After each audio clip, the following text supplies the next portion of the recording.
Voilà, au thème du sujet, la polygamie. Merci, Papa Total Décalé, pour la parole. Bon, déjà, je suis très inquiet.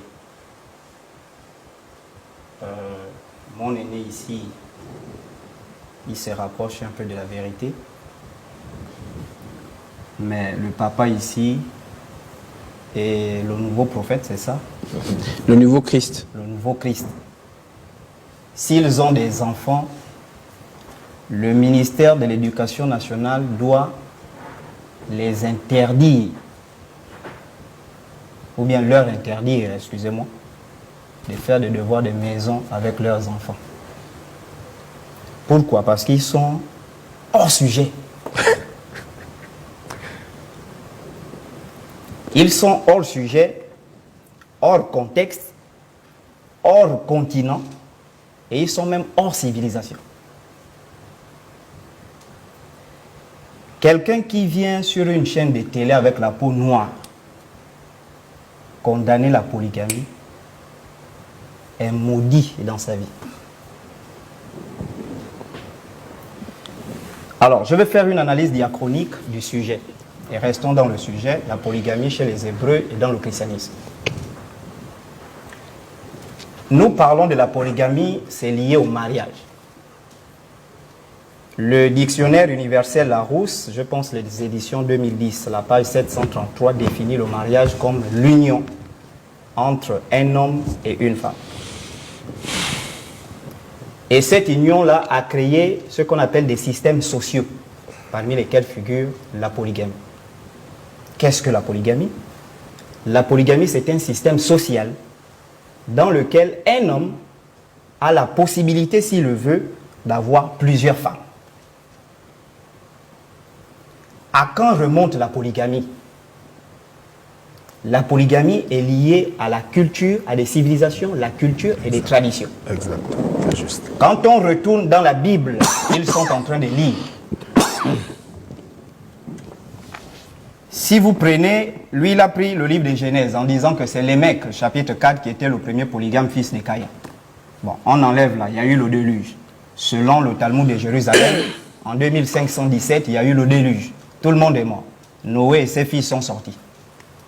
Parce que l'argument que beaucoup de chrétiens utilisent, c'est que le premier polygame, c'était le fils de Caïn. D'accord, on a tué tout le monde. Noé sort, il met au monde 3 fils, Sem, Canaan et Japhet. Sem va être l'ancêtre d'Abraham. Il va mettre Nachor, Nachor va mettre Terak, Terak va mettre au monde 3 fils, Abraham, Nachor et Haran. Abraham est polygame. Genèse 11, à partir du verset 29, si je ne me trompe pas, il s'est marié avec Sarah. Ensuite, on constate que Sarah ne fait pas d'enfant. Dans Genèse 16, Sarah lui donne une femme, qui est Agar. Genèse 25, on dit, après la mort de Sarah, Ketura. Abraham s'est marié avec Ketura. Ouais. Et il a partagé les biens, ces biens il a donné à Isaac et à ses concubines. Le concubinage, c'est un mariage. Ouais. Au cas où vous ne le savez pas. Le frère d'Abraham, Nachor, est polygame. Ensuite, on prend Jacob, fils d'Abraham. Il est polygame. Il s'est marié à 47 ans, puisqu'il était jumeau avec Ésaü. Ésaü s'est marié à 40 ans, Jacob à 47 ans, parce qu'il a fait 7 ans pour avoir la première femme. Polygame. 2 femmes avec 2 concubines, Bila et Zilpa. Les concubines sont des femmes. On va prendre ici, on prend Ésaü, polygame, le cousin. On prend Moïse, qui a fait sortir le peuple d'Israël de l'Égypte, polygame. Il avait Séphora comme femme, citée dans Genèse, Exode 2. Et il avait, je pense, nombre 12. Il avait la femme couchite, éthiopienne ou quelque chose comme ça, polygame. David, polygame. Salomon, polygame. Les fils de David, Roboam, il avait 18 femmes et 60 concubines, polygame. Dans le Nouveau Testament, Jésus-Christ n'a jamais parlé de la polygamie. Beaucoup prennent Matthieu 19, où les pharisiens viennent poser la question à Jésus, mais Moïse nous a dit de répudier notre femme. Ça n'a rien à y voir avec la polygamie. La question est claire. Est-ce qu'on doit donner une lettre de divorce à notre femme? Ils ne sont pas venus dire à Jésus, Jésus, oui, est-ce qu'on doit avoir 1 ou 2 femmes? Donc, on remarque bien dans la tradition hébraïque que la polygamie est d'abord une culture. C'est une tradition. Pourquoi ils pratiquaient ça? Selon l'Institut des études économiques aujourd'hui, l'INED en France, nous sommes, les hommes et les femmes sont à peu près en équilibre. C'est-à-dire qu'en matière de nombre. Légèrement. Légèrement. Très bien. Maintenant, il y a un problème. Il y a un déséquilibre au niveau de la répartition de la population. Exact, exact. Ce qui fait qu'il y a des milieux géographiques où on retrouve, il y a plus d'hommes que des femmes. Il y a des milieux géographiques où on retrouve, il y a plus de femmes que d'hommes. Et nos ancêtres, les Noirs, y compris les Hébreux, d'ailleurs, je vous informe que toute la période du néolithique, de moins 8000 avant Jésus-Christ jusqu'à pratiquement 1000 avant Jésus-Christ, c'était les Noirs qui peuplaient le Sahara, la Mésopotamie, toutes ces choses-là, et l'Égypte. Donc ils avaient compris, y compris les Hébreux, que pour parler, parce qu'on a pratiqué la polygamie pour 4 choses, 4 à 5 choses. Premièrement, on pratiquait la polygamie pour résoudre le problème du déséquilibre entre hommes et femmes. S'il y avait 10 femmes, il y avait 100 femmes dans un village pour 25 hommes, on ne pouvait pas laisser les autres femmes sans se marier. On devait ipso facto mettre ces femmes-là avec d'autres. Deuxièmement, on a mis en place la polygamie parce qu'il y avait des femmes qui étaient également infertiles. Tu épouses une femme, puis elle ne te fait pas d'enfants, mais tu peux te marier à une autre pour faire des enfants. Les anciens avaient mis la polygamie également pour pallier au problème, par exemple, de l'insatisfaction sexuelle. Vous voyez, il y a des gens, au fur et à mesure qu'ils grandissaient, la femme ne pouvait plus satisfaire son mari sexuellement, elle pouvait lui donner une femme.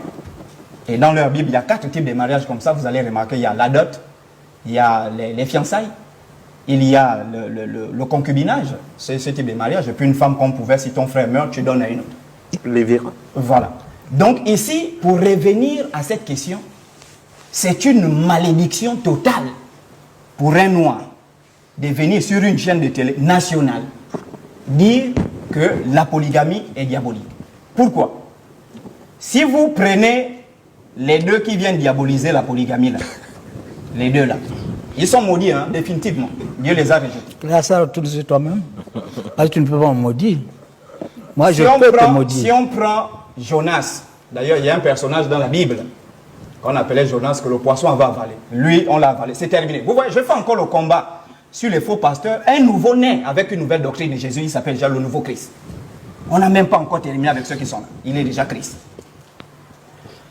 Si vous prenez celui-là, vous montez 4 générations. Hein? Vous prenez son père, son grand-père, son arrière-grand-père. Vous allez trouver un polygame dont il est issu. Bien sûr, nous tous. Donc il est maudit. Le sujet est lancé. Monsieur Bécaud. Oui, lancé, mais sauf que vous ne nous dites pas, Oui.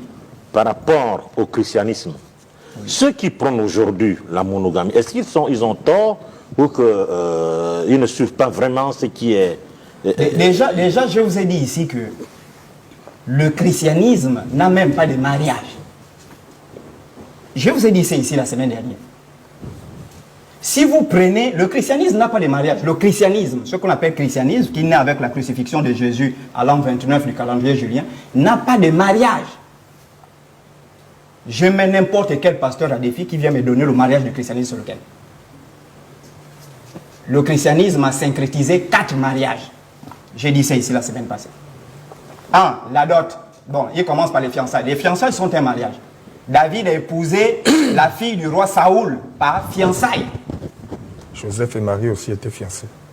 Et c'est ça le mariage. Hein?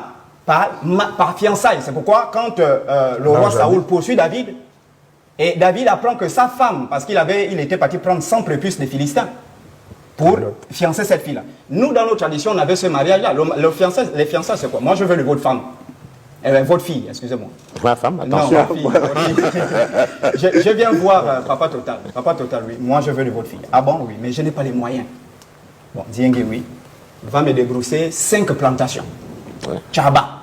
Si tu termines ça, tu viens, je te donne ma fille. C'était ça, mariage par fiançailles. C'est ce que le roi David a fait avec Saoul. Et ensuite, il y avait la dot. Il pratique la dot, qui est une tradition juive, qui est aussi une autre tradition. Les chrétiens, hein. Ensuite, ils pratiquent le mariage, comme je disais la semaine dernière, le mariage civil. Ce n'est pas pour eux. Ensuite, ils pratiquent le mariage, la bénédiction nuptiale, que le prêtre ou le curé doit bénir. C'est l'Église catholique qui a initié ça. Les chrétiens pratiquent ça. Ils n'ont aucun mariage. Donc, eux, normalement, papa qui est là, on devait le mettre dehors parce qu'eux, ils n'ont pas de mariage. Monsieur Bekale. Monsieur Bekale. Donc, ceux qui prônent, déjà même dans le Nouveau Testament, les chrétiens, il n'y a pas une écriture qui interdit. C'est pourquoi je dis, je suis d'accord avec l'aîné, que l'évêque, celui qui aspire à la charge d'évêque, il soit marié d'une seule femme. Paul le dit pourquoi? Paul le dit en s'inspirant, je pense que celui qui a cité, Deutéronome 17, verset 17, où on donne les recommandations par rapport aux dirigeants, les gens qui doivent diriger le peuple. Leur Dieu est clair, il dit, vous allez choisir un roi parmi vos frères. Déjà, vous ne devez pas prendre un étranger à la tête du pays. Vous devez prendre un juif qui pratique nos traditions, un juif. Ensuite, il ne faut pas qu'il y ait un grand nombre de femmes, de peur qu'ils ne se détournent. Et Paul qui lit, qui est un lecteur, c'est disciple de Gamaliel, qui lit la Torah, c'est que le dirigeant ne doit pas s'égarer. Parce que si un pasteur a déjà 10 femmes dans l'église, 20 femmes dans l'église, il s'égare. C'est pourquoi il dit, lui qui aspire à cette charge-là, il ne faut pas qu'il ait plusieurs femmes. Mais le laïc qui n'a pas la charge d'évêque, il est libre. Voilà. Pour pallier à des problèmes. Vous n'allez pas garder quelqu'un qui est stérile, qui veut avoir des enfants. Vous allez dire non, il ne doit pas avoir. Parce que la Bible, ils ne comprennent absolument rien, je vous dis. Non, s'il vous plaît, c'est moi qui ai parlé, oui, tout le monde a parlé. Non, il est normal. Non, mais on donne la parole à qui? S'il vous plaît. Non.